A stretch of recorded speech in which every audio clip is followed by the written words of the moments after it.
സെക്രട്ടേറിയറ്റിന് മുന്നിൽ സമരം ചെയ്യുന്ന വനിതാ CPO റാങ്ക് ഹോൾഡേഴ്സിനെ ആശ്വാസം പകരുന്ന ഒരു വാർത്തയാണ് എത്തിയിരിക്കുന്നത്. കാലാവധി കഴിയാൻ 2 ദിവസം ബാക്കി നിൽക്കിയ റാങ്ക് ലിസ്റ്റിലുള്ള 45 പേർക്ക് സർക്കാർ അഡ്വൈസ് മെമ്മോ നൽകി. സമരം ചെയ്യുന്ന 3 പേർക്കും അഡ്വൈസ് മെമ്മോ ലഭിച്ചു. സമരത്തിലുള്ള പ്രിയ, അഞ്ജലി, അരുണ എന്നിവർക്കാണ് ഇങ്ങനെ അഡ്വൈസ് മെമ്മോ ലഭിച്ചത്. കഴിഞ്ഞ ദിവസങ്ങളിലൊക്കെയും വലിയ തോതിലുള്ള പ്രതിഷേധം നടത്തിയതിന് പിന്നാലെയാണ് വനിതാ CPO റാങ്ക് ഹോൾഡേഴ്സിന് ആശ്വാസമായി ഈ അഡ്വൈസ് മെമ്മോ എത്തുന്നത്. കഴിഞ്ഞ ദിവസം വെള്ള പുതച്ച് കിടന്നും ദേഹത്ത് റീത്ത് വെച്ചുമായിരുന്നു ഉദ്യോഗാർത്ഥികൾ പ്രതിഷേധം നടത്തിയത്. വിഷുവിന്റെ അന്ന് കറുത്ത വസ്ത്രം ധരിച്ചും രക്തത്തിൽ എഴുതിയ പ്ലക്കാർഡ് കയ്യിലേന്തിയുമായിരുന്നു ഇവരുടെ പ്രതിഷേധം. മുൻ ദിവസങ്ങളിൽ മുഖത്ത് ചായം അണിഞ്ഞ് സ്വയം കോമാളി വേഷം കെട്ടി മൂകാഭിനയം നടത്തിയും ഇവർ പ്രതിഷേധിച്ചിരുന്നു. ശയന പ്രദർശനം നടത്തിയും മുട്ടിലിഴഞ്ഞും കല്ലുപ്പിൽ മുട്ടുകുത്തി എന്നും ഒറ്റക്കാലിൽ മുട്ടുകുത്തി എന്നുമെല്ലാം റാങ്ക് ഹോൾഡർമാർ പല രീതിയിലും സെക്രട്ടേറിയറ്റിന് മുന്നിൽ തങ്ങളുടെ പ്രതിഷേധം ശക്തമായ രീതിയിൽ തന്നെ അറിയിച്ചിരുന്നു. സപ്ലിമെന്ററി ലിസ്റ്റടക്കം 960 പേർ ഉൾപ്പെട്ടിരിക്കുന്ന ലിസ്റ്റിൽ 30% താഴെ ഉദ്യോഗാർത്ഥികൾക്ക് മാത്രമാണ് നിയമനം ലഭിച്ചിട്ടുള്ളത്. അതായത് 967 പേരിൽ നിയമന ശുപാർശ ലഭിച്ചത് 259 പേർക്ക് മാത്രം ആയിരുന്നു. മുൻപുള്ള റാങ്ക് ലിസ്റ്റിൽ നിന്ന് 815 പേർക്കാണ് നിയമന ശുപാർശ ലഭിച്ചത്. ഒഴിവുകൾ റിപ്പോർട്ട് ചെയ്യാൻ തങ്ങൾ ഓഫീസുകൾ തോറും കയറി ഇറങ്ങിയിട്ടും ഒരു ഫലവും ഉണ്ടായില്ലെന്നാണ് ഉദ്യോഗാർത്ഥികളുടെ ആരോപണം. റാങ്ക് ലിസ്റ്റിൽ നിന്ന് കൂടുതൽ നിയമനം നടത്തുക, റാങ്ക് ലിസ്റ്റ് കാലാവധി നീട്ടുക എന്നിവയാണ് സമരക്കാരുടെ പ്രധാന ആവശ്യം. ഇപ്പോൾ 45 പേർക്ക് കൂടി മെമ്മോ നൽകിയതിലൂടെ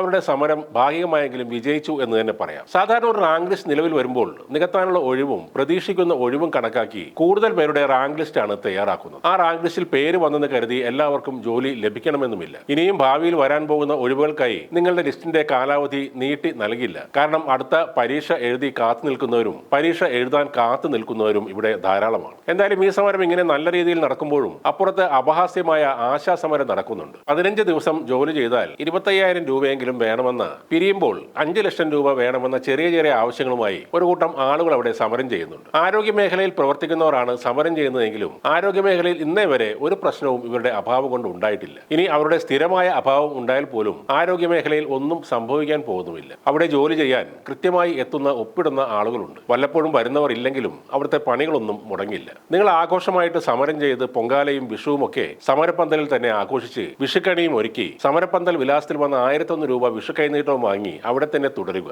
ആശാവർക്കർമാരുടെ അനിശ്ചിതകാല രാപ്പകൽ സമരം ഏതാണ്ട് 10 ആഴ്ച കഴിയുകയാണ്. ഈ വരുന്ന 21-ാം തീയതി ആശമാർക്ക് ഓണറേറിയം വർധന പ്രഖ്യാപിച്ച തദ്ദേശ സ്ഥാപന ഭരണാധികാരികൾക്ക് ആദരമൊരുക്കാൻ തയ്യാറെടുക്കുകയാണ് ഇപ്പോൾ സമരസമിതി. ഒപ്പം ഈ സമരം ശക്തമാക്കാനും പ്ലാൻ ഉണ്ടെന്നാണ് സൂസി പറയുന്നത്. എന്തായാലും ഓണമൊക്കെ കഴിയും വരെ ഈ സമരം അവിടെ തന്നെ കാണുമെന്ന് തന്നെ നമുക്ക് പ്രതീക്ഷിക്കാം.